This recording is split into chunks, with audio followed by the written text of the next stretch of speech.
Hello and welcome to 10 Things You Don't Know About Schema Markup. My name is Martha Van Berkel and I'm the CEO at Schema App, and I'm absolutely delighted to be here at State of Search. I like to introduce myself with my knowledge graph because it explains in a beautiful, connected way how I'm related to other things in the world, starting with the fact that I am an alumni of Cisco. I spent 14 years there. I also have a technical degree in mathematics and engineering. I also got the chance to attend MIT. I'm one of the co-founders of Schema App. I'm a proud Canadian, and I used to own an Austin Healey Sprite. Now, some cool fact about my Austin Healey Sprite is that my actual car starred in a movie called Losing Chase, which was directed by Kevin Bacon. And so, yes, I am 2 degrees from Kevin Bacon. Actually, Kevin Bacon's ass, but don't say anything. And so now you can figure out that you're actually 3 degrees from Kevin Bacon. And you inferred that because you now know the relationship between me and Kevin Bacon. And that inferencing is exactly what Google's doing when you put schema markup on your site and explain how things are connected together. And so today we're going to delve into some tips that you can run with regards to schema markup on your site. Now, I'll interchange the words schema markup and structured data throughout this presentation. And for those of you that are just learning about this super awesome nerdy area of technical SEO, schema markup really helps the search engines understand the content, but it also actually helps you really make an impression or stand out in the search results. And Google even said almost 2 years ago now that they're using schema markup in order to help you show up across different types of platforms. So not just on web search, but on mobile, on Google Assistant, etc.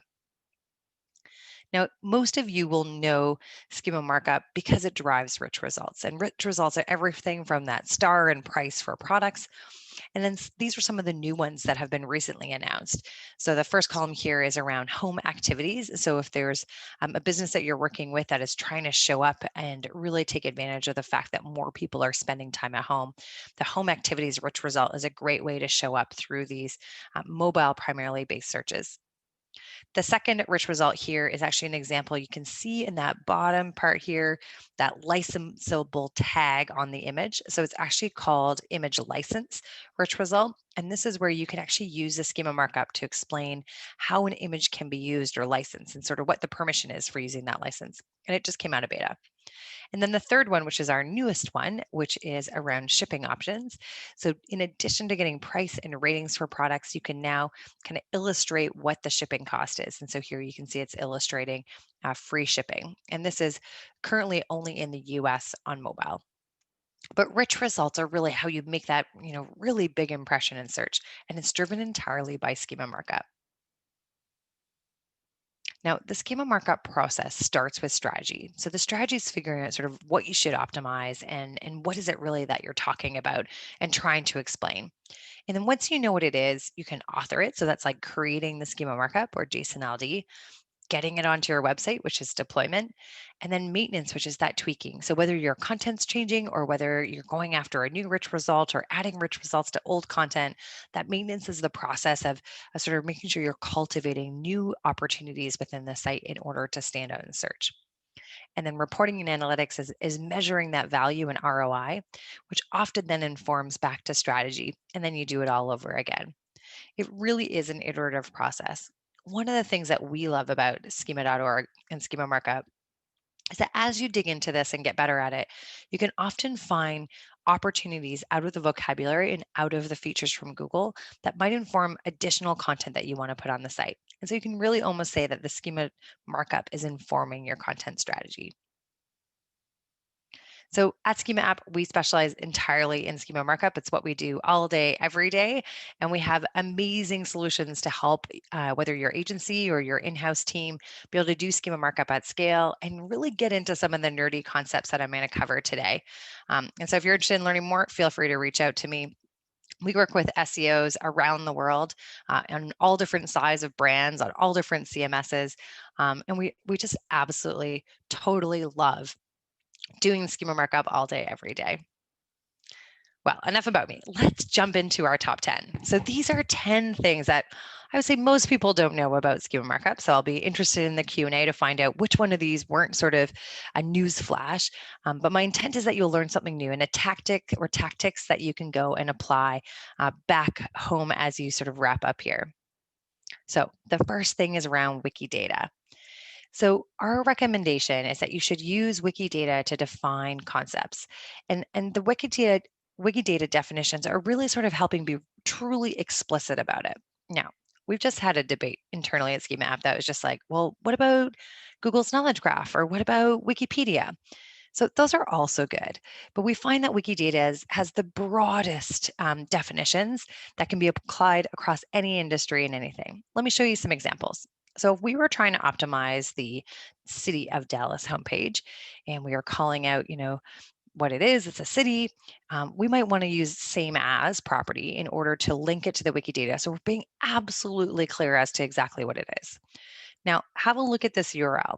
If you see a Q in the definition of what you're linking to, it really references that you're using Wikidata. And what I like about it is that where Wikipedia and others have, I'll say language definitions, so this is the definition of Dallas in English or in French or in Italian, this is like just the definition of Dallas. This is like the node within the Wikidata knowledge graph that's describing exactly what Dallas is.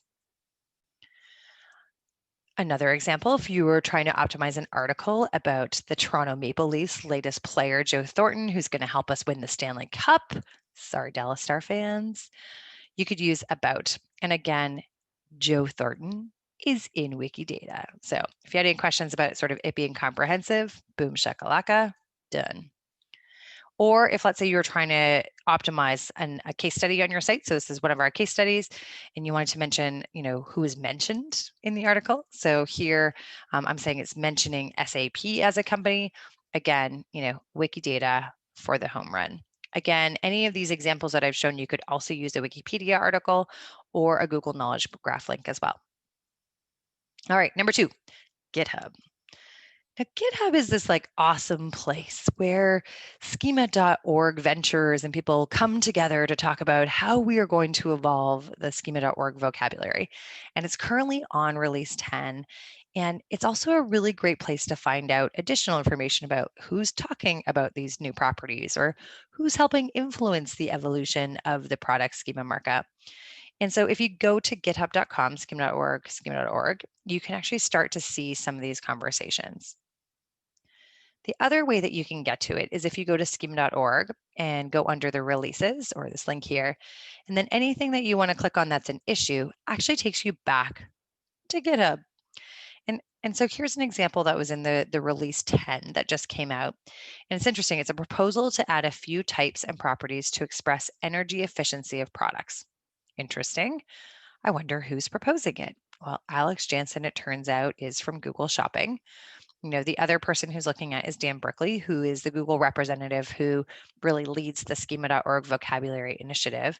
And you can actually go through and see the whole conversation between Dan and Alex as to why they want to do this, when they think it'll be applied, who they think will use it, which standards they'll incorporate, etc. So there you have it. Go check out GitHub. They also love, it's a community that develops this together. And so if you have a strong opinion, or perhaps you have great expertise in one area of industry, feel free to chime in, give your opinion, and perhaps make an impact on how schema.org evolves.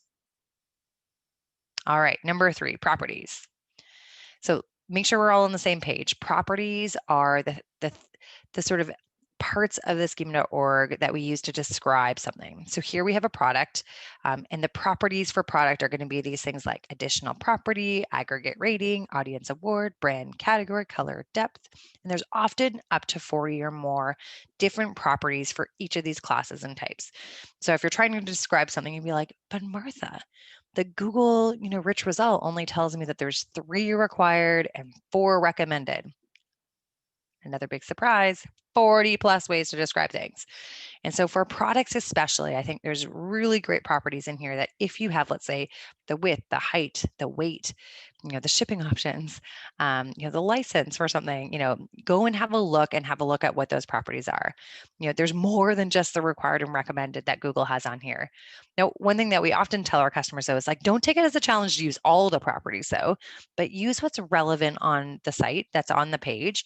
And that really helps inform the content. And it might also tell you, additional things you might want to add on. All right, next we're jumping into connected schema markup. Now, people have heard me speak before, know that this is an area I'm really, really passionate about. And part of that's because it really helps explain what is the concept you're talking about and how does it relate to other things in the business and other things in the world? Sort of like when I use my knowledge graph to introduce myself. And this really comes down to your schema markup telling the story, telling Google and other search engines exactly what this is about. And so in this example, we have our US office and a product, and we're trying to say, how are these things related? How do we make sure that the story is clear that this product is part of this amazing company, which also has a European office, has jobs that they're hiring, etc. And so we developed a tool called Schema Paths. And Schema Paths is a tool that my co-founder Mark created because he got really tired of looking at the schema.org vocabulary, trying to figure out like how you relate things. And so what you can do here is enter two different things you want to relate. So let's say you had a page that was about this amazing product that you were building, and you wanted to be able to figure out how you connect it back to your organization so that there was some type of link there. So you'd enter those two classes, press click to find class, and then we would give you ways in order to relate those. So, if the page was primarily about the organization and you wanted to link it and say, well, the organization owns the product or the organization knows about the product, well, that doesn't feel right. Like the page is about the product. And so the reversal path, the product has a property brand. That one might work. So if the organization is, let's say the brand, let's say I'm Reebok or Nike, or any of those brands, that might be a good one. Or the product has a category, a little weaker, or the product has a property manufacturer. So if, like the organization is actually creating the product, manufacturer is the best way to relate it, which if we go back here, you can see we've defined it, the product, the manufacturer is the US office. And so a great way to connect pretty much anything. And just to illustrate that you connect anything, if let's say your webpage was about a volcano and a gas station, maybe like how the things are related, maybe, the gas station serves this volcano area, you're in Pompeii, you could actually go here and sort of put in those two things. And, the schema path tool would tell you that, the volcano either contains a gas station, little explosive, it's probably the opposite, or the gas station area serves the volcano. And so really you can relate pretty much anything, challenge accepted if you find something we can't relate, through the schema.org vocabulary. All right, number 5, everyone's still with me here, multi-type entities. So let's start with just defining what an entity is. So an entity is a thing. And in schema.org terms, that means that it's a type or a class, like that product I was showing. And then the properties describe it. And so a physical entity would be a product, or an abstract entity would be something like the days of the week. Not tangible, right? So abstract. And so a multi-type entity is when something is best described by merging these two types. Let me give you some examples. So a house for sale is both a product and a single family resident. A hotel room for rent is a product and a hotel room. The comedy event on air is a comedy event and a broadcast event. A book for sale is a product and a book, and the haircut is a service and a product. And so you really want to use this when you're like trying to really describe the thing on the page, and you need that wider range of properties to do it holistically. And ideally, you can also sometimes achieve a rich result while still being honest. And so in this example, for example, a house for sale is a product with an offering and a single family residence. So this would actually get the rich result for the offering. And you can see sort of at the top, we've described both types. So it's both saying it's a type product and a single family residence. And then what's beautiful is the properties get all mushed together. So you have access to them all. So for example, you can describe, using product, all the offerings, what the asking price is, sort of, ideally linking it to the URL and at ID for where it's described. And then you also get the properties for single family residence. So in this case, we're illustrating how number of bedrooms would be really illustrative of that. So again, you're using a multi-type entity when both types and all the properties help you best describe it. Which leads me to services. So services, there was a big change that we noticed just in the last month or so. When we went to look at the product description in schema.org, we noticed that it said any offered product or service. Now, prior to this time, if you had asked me or you'd gone to the Schema app website to look up how to do schema markup for a service, we would say, absolutely use the service schema markup type. But now we can do a multi-type entity. And what's brilliant about this is that if you have an offering or if you have aggregate rating and so forth, you can now get a rich result for a service. Boom, love this. So multi-type entity for service is what we really recommend. So if you had previously marked it up as a service, add that product in. And so now you can call out the offerings tied to it. And then you can also be eligible for that rich result. So big update. Also, our how to do services has been updated with this aha. All right, number 7, strong connectors.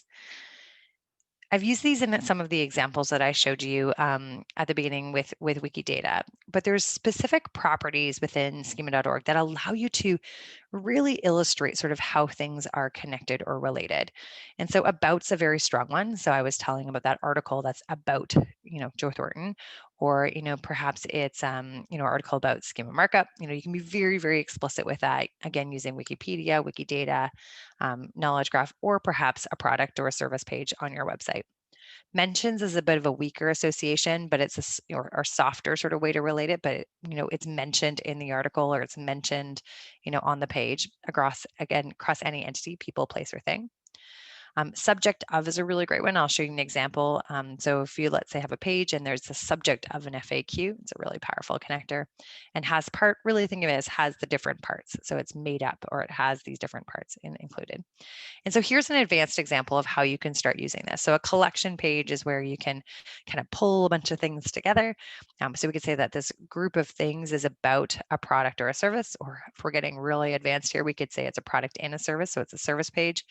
It has part of FAQ. So part of the page you can see on the left in the example is the FAQ, but it also has a how-to on it. And so here I've used those strong connectors in order to make this collection page about the product and service eligible for not just the product rich result, but also the FAQ rich result, and also the how-to rich result. Pretty advanced, pretty awesome. Speaking of nesting for rich results, I want to give you an additional example. So let's say you were me and you owned Schema app and you wanted to make sure people knew about your awesome tool called the highlighter that you want to help do schema markup at scale without having to talk to IT. And you have this product page, but because you're enterprise software, you don't put your pricing on this page. I don't have ratings specifically on it, but I do have an FAQ on it. So how do I make this page really rock for, that rich result for FAQ? So what I want to do is figure out, first of all, using my schema paths, how do I relate a product and FAQ? And so what I find out from schema paths is that I can use subject of. And so now my product page that has that FAQ with the question and answers can nest that FAQ so that I can get that rich result. And so it's a really powerful way of combining those connectors I talked about, the schema paths tool I talked about, multi-type entities all together in order to help you really maximize how many rich results you can get. Number 9, featured snippets. Now, featured snippets are really interesting. I think that, it's no longer the 0 result, it's the number 1 result. But featured snippets documentation from Google is very vague. It talks about using, intent to make sure it gets the right answer. We have love-hate relationship because sometimes you can't get that click through those featured snippets. Through Bill Slawski's articles, it also articulates through the patent that Google put in that it uses both structured and unstructured data, which could be pretty much anything, because structured data could be schema markup or it could be a table. And then most recently, Brodie Clark, who is an SEO out of Australia, tweeted this, that check this out. There's a feature snippet that's using how-to markup in order to inform the mobile experience. And a shout out to Marie Haynes, who shared this through her search news you can use, which I'm a big fan of. And so I love this because, we're seeing sort of the schema markup play or be tested by Google sort of within the featured snippets. And then we also are seeing strong evidence that, while we can't sort of run a report on featured snippets, this is SEMrush organic research showing keyword trends for featured snippets. And we are finding often for our clients after we put in schema markup that we're seeing an increased number of top 3, illustrating that the schema markup is having a positive impact on those featured snippets. So you heard it here. Do schema markup. It'll help inform your featured snippets. And then the last thing I want to just cover was ROI beyond the rich results. And this is an area of how schema markup can be used to enhance your analytics in order to allow you to cut your data to really get insights on sort of perhaps like your content strategy, or should you invest more in ratings. And so the example I have here is where we've added the author out of our blog. So we've used our WordPress plugin in order to sort of identify the author. And then we've programmatically used Schema app to pull those authors into Google Analytics under a custom dimension. And so here you can see sort of how many sessions and bounce rates are driven by which authors. So it looks like I still need to keep writing content.